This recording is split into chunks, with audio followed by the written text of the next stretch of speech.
बहुत मिस किया तुम्हें। कुछ खाना पसंद करोगे? नहीं, रहने दो। वैसे भी वक्त नहीं है मेरे पास। अच्छा हुआ हम अचानक मिल गए। सच में मैं भी यही सोच रहा था। आ जाए। अजलान, आ जाए भाई, आ जाए। खैरियत क्या हुआ? जी हाँ, एक औरत है, सिंगर है, उसका नाम जानसू है। मैं चाहता हूँ उसके बारे में तहकीक करें कि कहाँ गाती है, और सबसे बढ़कर ये अंकल के साथ उसका क्या ताल्लुक है। मुझे सब कुछ जानना है।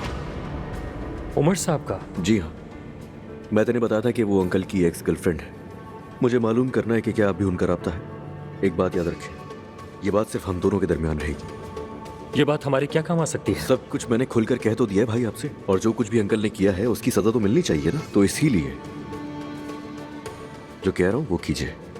फौरन जाकर पता करें और जो भी खबर मिले मुझे बताइएगा। ठीक है अजलान। शुक्रिया।